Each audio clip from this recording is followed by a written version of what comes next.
In 1 Samuel chapter 17, verses 38 through 58, we have the culmination of this great battle between David and Goliath. It's a well-known story.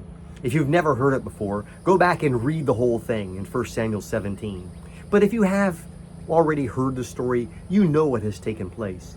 David, the shepherd boy that nobody thought could really defeat the giant, stepped forward. And even though people doubted him, questioned why he was even there, he stood up against Goliath. He went out and took the tools that he had. It was interesting because at first Saul said, "Here, use my armor." Well, Saul was a big man and his armor didn't fit David. He said, "I can't use your armor, but I've got experience with a slingshot." And the Bible tells us he went out and chose 5 smooth stones. And he placed one stone in that sling. He swung that sling around and let that rock go. And that stone went into the forehead of Goliath and he brought him down.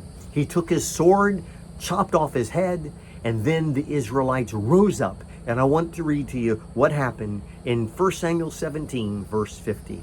So David prevailed over the Philistine with a sling and with a stone, and struck the Philistine and killed him. There was no sword in the hand of David. And so we see that because he was willing to fight, because he was willing to trust the Lord, because he was willing to stand up and fight for the name of God, God gave him a great victory. And he was not alone in it. We find in the rest of the chapter that as David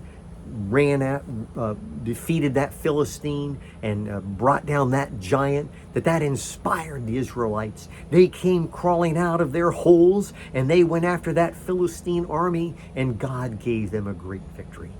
We all have heard the story so many times, but let's not fail to see that what can happen when one person has the courage to stand up and say, "I will make my life count for the Lord." If you're in the battle, keep on fighting. I know there are going to be times when you will be intimidated. There are going to be times when you will be overmatched. But when you have God on your side, you have nothing to fear. And not only can you win great victories, you can be an inspiration to others. Whether you're young or you're old or somewhere in between, God has a place for you in the battle.